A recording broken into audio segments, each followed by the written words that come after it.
규중 칠우 쟁론기.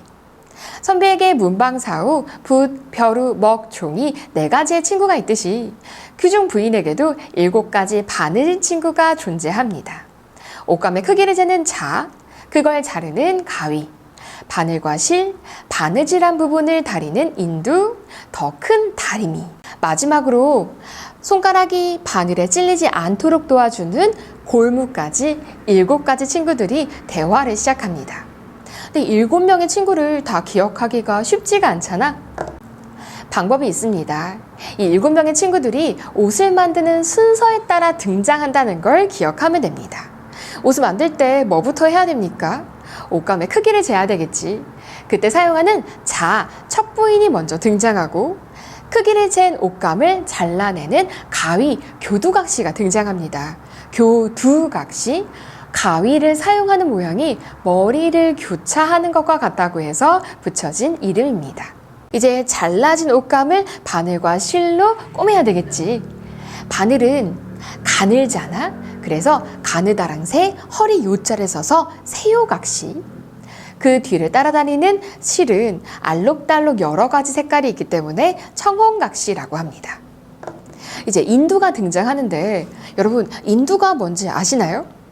사실 여러분은 인두를 어디에서 봤을 거냐면 사극에서 죄인을 고문하거나 문초할 때 작은 요만한 사이즈의 쇳덩어리를 불에 달궈서 어서 말하란 말이야 하고 말할 때 사용하는 걸 본 적이 있을 겁니다.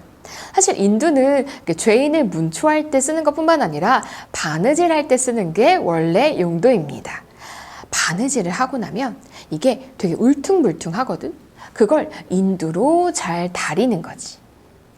그 다음 다리미가 등장하는데 다리미는 인두보다 훨씬 더 사이즈가 크고 울랑자라고 합니다.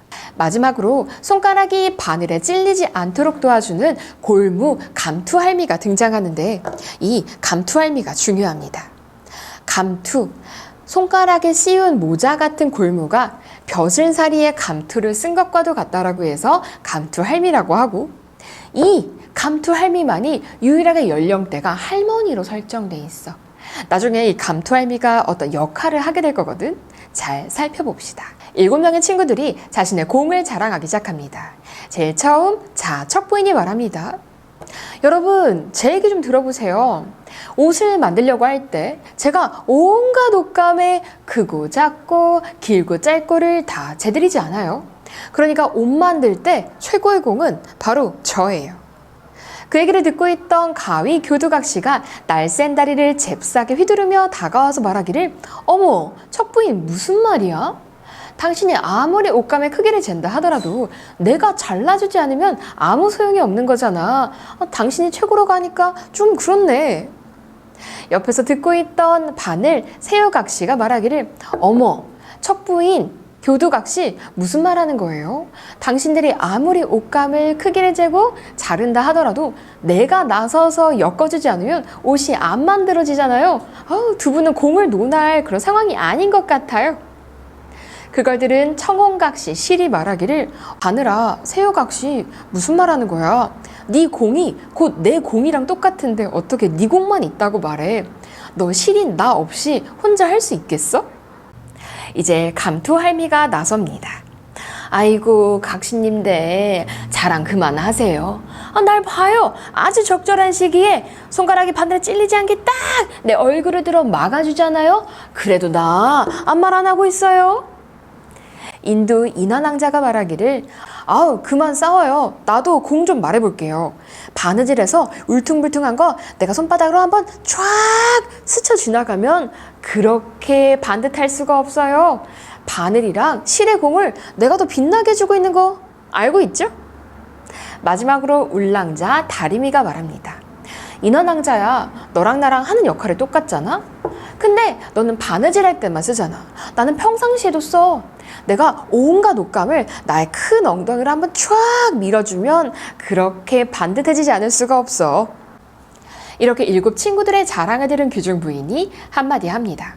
그래, 7 친구들의 공으로 옷을 만들고 있지. 하지만 그 공이라고 하는 것이 결국 사람의 쓰기에 따라 달려있는 거잖아. 라며 7친구의 공보다 사람의 공이 더 크다는 발언을 하고 잠에 듭니다. 규중부인의 발언을 들은 7친구들이 탄식을 시작합니다. 자, 첫 부인이 말합니다. 야, 사람 진짜 매정하다. 어떻게 내 공을 몰라줄 수가 있어? 옷 만들 때는 날 제일 먼저 찾더니 잠든 종을 깨울 때도 나를 사용해서 막 깨웠잖아. 가위 교두각시도 말합니다. 네 말이 맞아. 사람 진짜 매정한 것 같아. 옷 재단할 때 맨날 가위가 드네 안 드네 내 탓만 한다? 바늘 새우각시도 말합니다. 맞아요. 진짜 사람이 원망스럽네요. 맨날 가늘은 내 허리를 함부로 막 쓰다가 마음에 안 들면 댕강 분질러서 불 속에 집어넣어 버려요. 내가 그래서 손톱 밑에 찔러서 피를 나게 하려고 했었는데 감투 할미가 막아서 못했잖아요. 인두 인화낭자도 말합니다.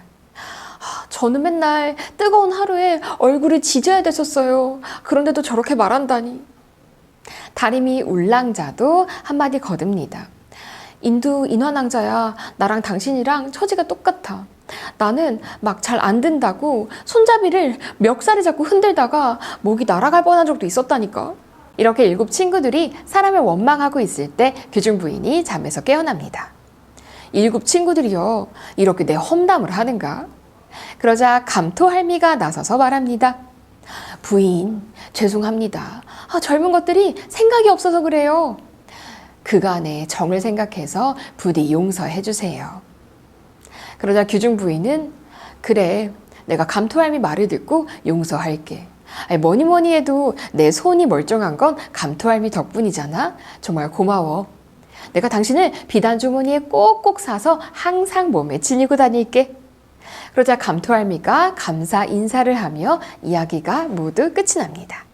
규중 7호 쟁농기는 여성수필, 내간체수필의 대표작으로 손꼽힙니다. 조선시대 여인들의 바느질 도구를 의인화하여 인간 세태를 풍자하는 수필입니다.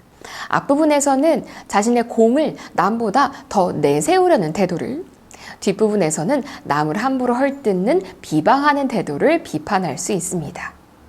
여기서 중요한 건 바로 감토할미입니다. 감토할미는 긍정으로도 부정으로도 해석할 수 있는데 긍정으로 해석하면 얼굴을 계속 찔리면서도 불평하지 않는 인내심과 규중부인이 뒷부분에 질책했을 때 바로 반성하는 태도를 긍정적으로 볼 수 있습니다. 하지만 부정으로 본다면 높은 사람에게 아첨하여 상황을 빠져나가려는 태도로도 여길 수 있습니다.